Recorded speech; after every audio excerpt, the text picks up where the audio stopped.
नमस्कार, मैं मनोज बिष्ट स्वागत करता हूं अपने YouTube channel one stop education portal में।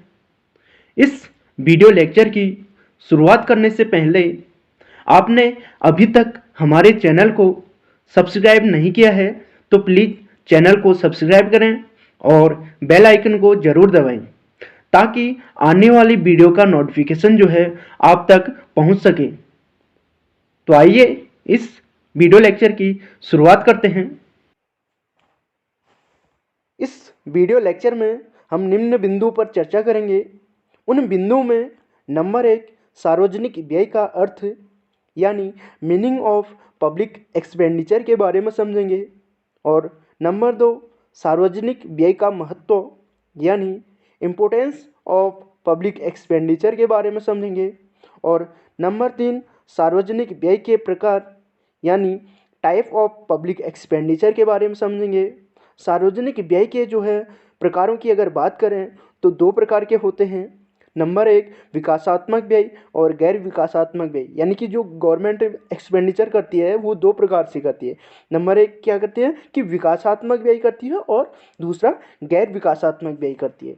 उसके बाद नंबर 4 सार्वजनिक बजट यानी पब्लिक बजट के बारे में समझेंगे, और नंबर 5 बजट के प्रकार यानी टाइप ऑफ बजट, यानी बजट कितने प्रकार का होता है उसके बारे में समझेंगे।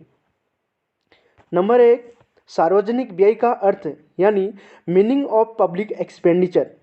सार्वजनिक व्यय जो है सरकारी अधिकारियों द्वारा किए जाने वाले व्यय को कहते हैं। सार्वजनिक व्यय यानी पब्लिक एक्सपेंडिचर गवर्नमेंट के जो अधिकारी हैं उनके द्वारा किया जाने वाला व्यय को कहते हैं, यानी कि सरकार द्वारा देश के नागरिकों की रक्षा करने अथवा उनके आर्थिक एवं सामाजिक कल्याण की वृद्धि हेतु किया जाता है।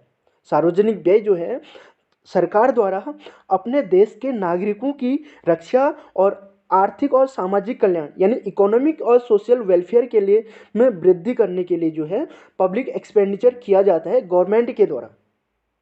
इसके बाद दूसरा है सार्वजनिक व्यय का महत्व।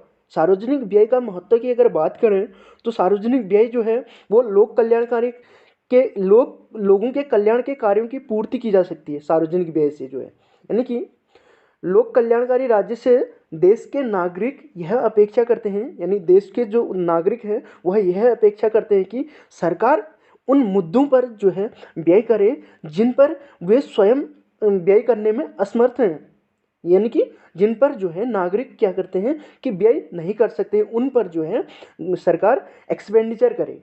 जैसे कि कोई भी व्यक्ति जो है सामूहिक शिक्षा, स्वास्थ्य, आवास, सड़क परिवहन, सुरक्षा आदि पर व्यय नहीं कर सकता है। इसलिए देश के नागरिक यह चाहते हैं कि गवर्नमेंट जो है अम, इन पर जो है व्यय करे। उसके बाद सार्वजनिक व्यय के प्रकार की अगर बात करें, सार्वजनिक व्यय को विकासात्मक और गैर विकासात्मक व्यय में बांटा जा सकता है। सार्वजनिक व्यय यानी पब्लिक एक्सपेंडिचर की टाइप की बात करें तो इसको दो भागों में बांटा गया है। नंबर 1 विकासात्मक व्यय और दूसरा गैर विकासात्मक व्यय। विकासात्मक व्यय में जो है सामाजिक सामुदायिक सेवाओं, आर्थिक सेवाओं आदि पर किया गया व्यय शामिल है। विकासात्मक व्यय में जो है सामाजिक सामुदायिक सेवाओं, आर्थिक सेवाओं आदि पर जो किया गया व्यय है गवर्नमेंट के द्वारा उसको शामिल किया जाता है। और गैर विकासात्मक व्यय की बात करें तो उसमें जो है सरकार के द्वारा प्रशासनिक सेवा, रक्षा सेवा, ऋण सेवा और सब्सिडी आदि के लिए किया गया व्यय शामिल है। गैर विकासात्मक व्यय में क्या क्या शामिल है कि नंबर 1 प्रशासनिक सेवा, रक्षा सेवा, ऋण सेवा और सब्सिडी, यानी कि गवर्नमेंट के थ्रू जो है गवर्नमेंट के द्वारा जो है जो अपने राज्यों को जो है सब्सिडी दी जाती है वो उसको जो है गैर विकासात्मक व्यय में शामिल किया जाता है। उसके बाद चौथा है सार्वजनिक बजट यानी पब्लिक बजट। बजट शब्द की उत्पत्ति फ्रांसीसी भाषा के बोक्टे शब्द से हुई। बजट शब्द की उत्पत्ति जो है फ्रांसीसी भाषा के बोक्टे शब्द से हुई है। सबसे पहले बजट शब्द का प्रयोग की अगर बात करें तो इंग्लैंड के वित्त मंत्री ने सन 1733 में अपने वित्तीय प्रस्ताव को संसद में प्रस्तुत करते हुए किया था। यानी कि बजट शब्द का सबसे पहले प्रयोग जो है इंग्लैंड के वित्त मंत्री थे, उन्होंने 1733 ईस्वी में जो है क्या किया था, बजट शब्द को प्रस्तुत किया था, बजट शब्द लाया गया था। बजट की परिभाषा की यानी डेफिनेशन ऑफ बजट की बात करें तो बजट एक विवरण है जिसमें आगामी वर्ष में जो है शासन कितना खर्च करेगा और करों के माध्यम से कितनी आय प्राप्त करेगा इसकी व्याख्या की जाती है। यानी कि एक वर्ष के अंतर्गत जो है गवर्नमेंट कितना आय प्राप्त करेगी और कितना जो है खर्च करेगी, इसका जो है विवरण होता है बजट में।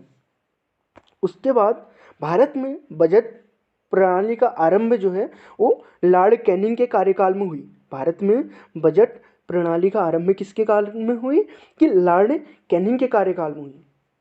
उसके बाद अगला है कि जेम्स विल्सन ने जो है 18 फरवरी 1860 को वॉयसराय की परिषद में प्रथम बार बजट प्रस्तुत किया गया था, मतलब कि यह क्वेश्चन पूछा जाता है कि सबसे पहले जो है बजट कब प्रस्तुत किया है और किसने प्रस्तुत किया। तो जेम्स विल्सन ने 18 फरवरी 1860 को वायसराय की परिषद में जो है प्रथम बार बजट को जो है प्रस्तुत किया था। संविधान की धारा 112 के अनुसार भारत सरकार प्रतिवर्ष फरवरी के अंतिम सप्ताह में जो है बजट को पेश करती है। संविधान की जो है धारा 112 के अनुसार जो है भारत सरकार क्या करती है कि प्रतिवर्ष फरवरी के अंतिम सप्ताह में जो है बजट को पेश करती है। आज़ाद भारत का पहला बजट षणमुखम चेट्टी ने नवंबर 1947 में पेश किया था। 1947 में जो है पेश किया था आज़ाद भारत का पहला बजट। यह पूछा जा सकता है कि आज़ाद भारत का पहला बजट जो है कब पारित किया और किसने पारित किया। तो इसका जो आंसर होगा वो होगा कि षणमुखम चेट्टी ने नवंबर 1947 में जो है आज़ाद भारत का पहला बजट पेश किया था। उसके बाद अगला है कि 1973-74 के बजट को यानी 1973 और 74 के बजट को ब्लैक बजट कहा जाता है। क्यों? क्योंकि जो है इसमें जो है 550 करोड़ का घाटा हुआ था। 1973 और 74 के बजट को क्या कहा जाता है कि बजट ब्लैक बजट कहा जाता है। इसमें जो है 550 करोड़ का घाटा हुआ था, इसलिए जो है इसको जो है ब्लैक बजट के नाम से जाना जाता है। बजट में कॉरपोरेट टैक्स 1987 में शामिल किया गया था। बजट में कॉरपोरेट टैक्स की बात करें तो वह जो है 1987 में शामिल किया गया था। और किसने शामिल किया था? राजीव गांधी ने जो है शामिल किया था 1987 में कॉरपोरेट टैक्स बजट में। उसके बाद सर्विस टैक्स की अगर बात करें, सर्विस टैक्स और विदेशी निवेश को 1991 में जो है मनमोहन के काल में लागू हुआ। सर्विस टैक्स और विदेशी निवेश जो है 1991 में किसके काल में?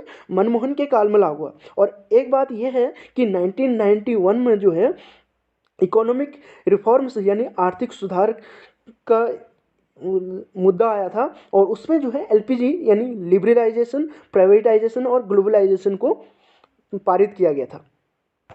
उसके बाद बजट के प्रकारों की बात करें, बजट के दो प्रकार हैं, यानी एक है रेवेन्यू बजट और दूसरा है पूंजी बजट यानी कैपिटल बजट। पहला क्या है? राजस्व बजट यानी रेवेन्यू बजट और दूसरा है पूंजी बजट यानी कैपिटल बजट। राजस्व बजट और इसके दो भाग हैं। राजस्व बजट के दो भाग हैं। नंबर एक कि राजस्व प्राप्ति रेवेन्यू रिसिप्ट कि गवर्नमेंट को जो है कहाँ से रेवेन्यू यानी आय प्राप्त होती है और कहाँ जो है गवर्नमेंट राजस्व व्यय करती है। दूसरा क्या है? राजस्व व्यय यानी रेवेन्यू एक्सपेंडिचर यानी गवर्नमेंट जो है कहाँ अपना आय को जो है खर्च करती है। राजस्व प्राप्तियां यानी रेवेन्यू रिसिप्ट की अगर बात करें तो इसमें जो है करों से प्राप्त होने वाली आय के अतिरिक्त वह आय भी शामिल है जो केंद्रीय सरकार को ब्याज के रूप में अथवा सरकार के द्वारा किए गए विनियोग यानी इन्वेस्टमेंट के बाद लाभ के रूप में प्राप्त होती। यानी कि कहने का मतलब यह है कि राजस्व प्राप्तियों में जो है करों और गैर करों से प्राप्त आय को शामिल किया जाता है। इसके बाद अगला है राजस्व व्यय यानी रेवेन्यू एक्सपेंडिचर। इसमें जो है सरकार के वे सब खर्चे शामिल हैं जिन्हें सरकार कर्मचारियों के वेतन भुगतान एवं अन्य सभी प्रकार के भत्तों व सरकारी कामकाज चलाने के लिए करती है। राजस्व व्यय में वे सब खर्चे शामिल हैं जिन्हें गवर्नमेंट क्या करती है कि कर्मचारियों के वेतन का भुगतान करती है और अन्य सभी प्रकार के जो भी सरकारी कामकाज चलाने के लिए व्यय करती है उसको जो है राजस्व व्यय कहते हैं। राजस्व व्यय से जो है किसी पूंजी का निर्माण नहीं होता है। और उसके बाद दूसरा बजट का जो प्रकार है वो है पूंजीगत बजट यानी कैपिटल बजट। इसके भी जो है राजस्व बजट की तरह दो भाग हैं। नंबर 1 की पूंजीगत प्राप्ति यानी कैपिटल रिसिप्ट और दूसरा है पूंजीगत व्यय यानी कैपिटल एक्सपेंडिचर।